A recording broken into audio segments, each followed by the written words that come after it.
Para saudara dan saudari yang Tuhan cintai, selamat pagi dan selamat bertemu lagi dalam renungan harian dari Paroki Santo Fransiskus Assisi Apio, edisi hari Selasa, tanggal 2 April dalam Oktav Paskah.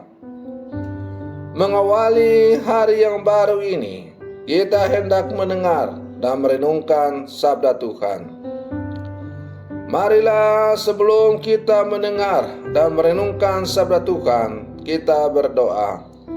Dalam nama Bapa dan Putra dan Roh Kudus. Amin.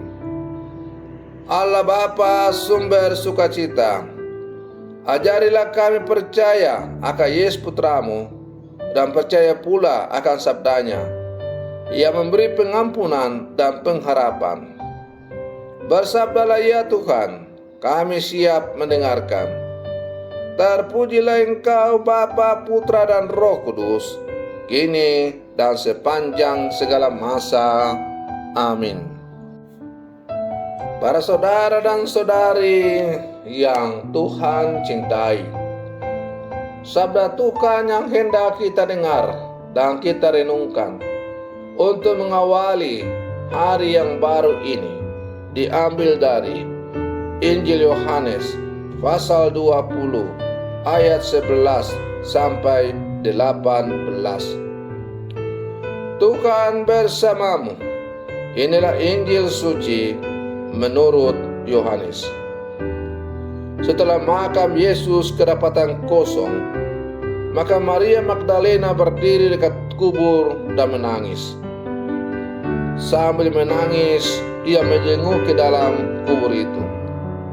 Dan tampaklah olehnya dua orang malaikat berpakaian putih, yang seorang duduk di sebelah kepala dan yang lain di sebelah kaki di tempat mayat Yesus terbaring.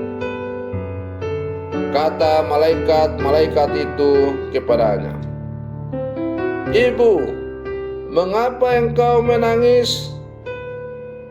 Jawab Maria kepada mereka, "Tuhanku telah diambil orang, dan aku tidak tahu di mana ia diletakkan."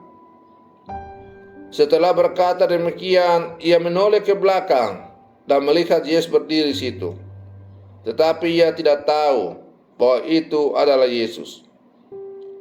Kata Yesus kepadanya, "Ibu, mengapa engkau menangis?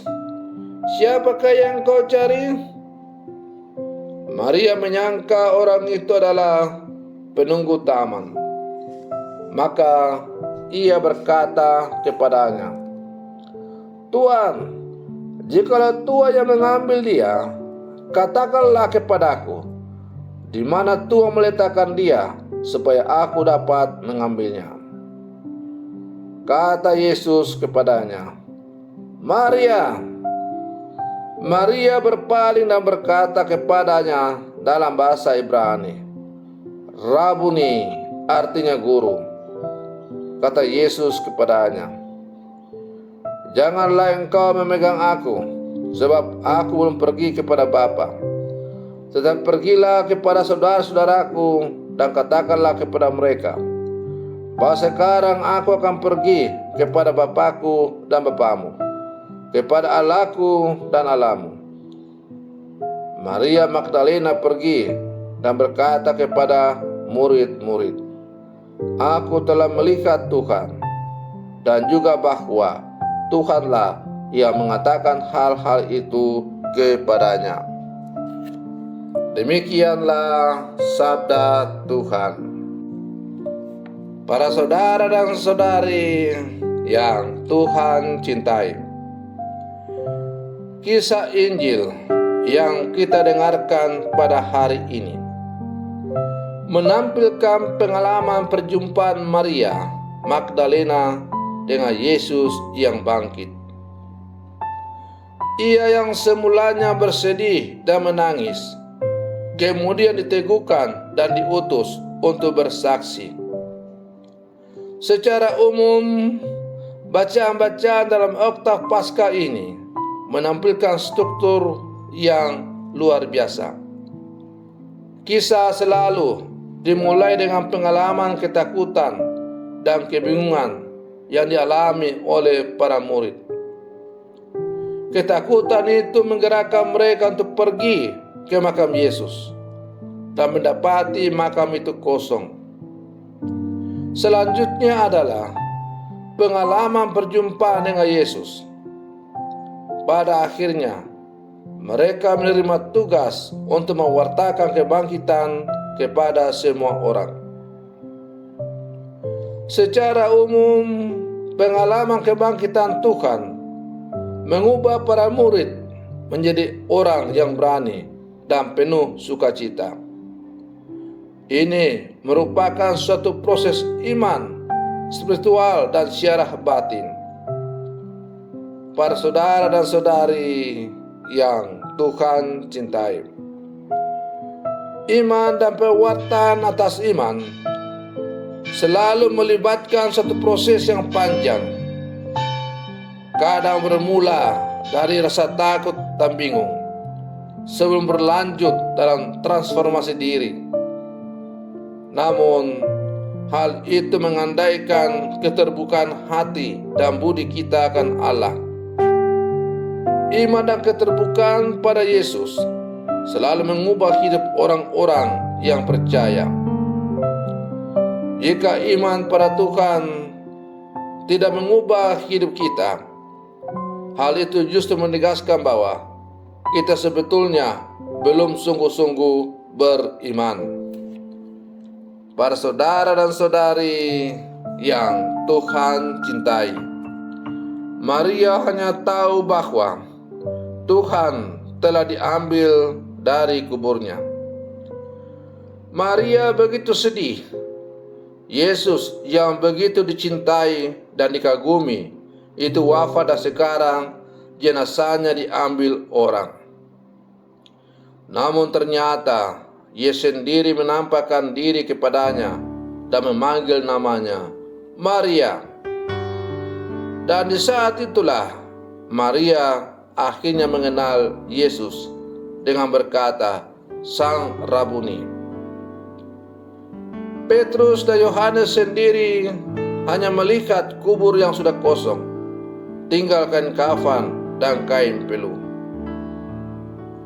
Tentu saja Maria tidak ingin ditinggalkan oleh Yesus lagi. Ia ingin memegangnya.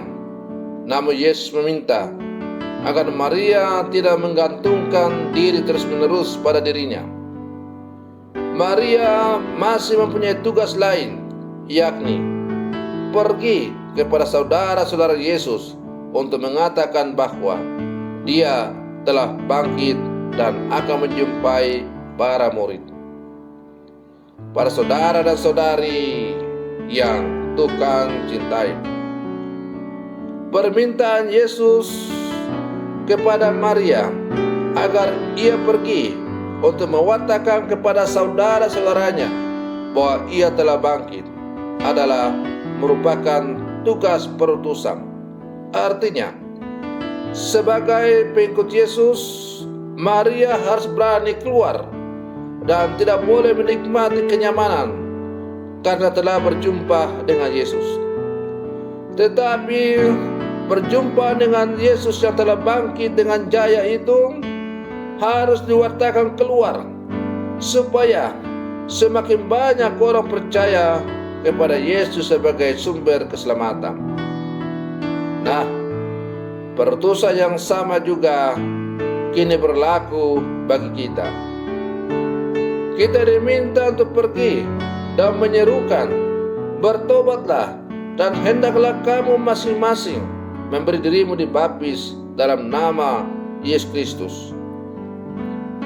untuk pengampunan dosamu, maka kamu akan menerima karunia Roh Kudus. Kalau saat ini kita berada dalam suasana Paskah, pesta gembira, maka kegembiraan iman itu tidak hanya kita nikmati sendiri, tetapi harus kita wartakan kepada sesama kita, agar supaya semakin banyak orang percaya bahwa Tuhan itu sungguh-sungguh telah bangkit. Tentu pewartaan kita tentang Yesus yang bangkit itu adalah dengan mengubah seluruh hidup kita yang tidak sesuai dengan kehendak Allah, dan semakin hidup sesuai dengan kehendak Allah. Dengan membiarkan diri kita dituntun oleh Roh Allah, Roh Yesus yang telah bangkit dengan jaya, maka kita akan dimampukan untuk menjadi saksi-saksi Kristus, saksi-saksi kebangkitan dalam kehidupan kita. Para saudara dan saudari yang Tuhan cintai, semoga perlindungan saya untuk mengawali hari yang baru ini semakin menghantar kita untuk menjadi murid-murid Yesus yang sejati. Semoga demikian. Selamat pagi, Tuhan Yesus memberkati.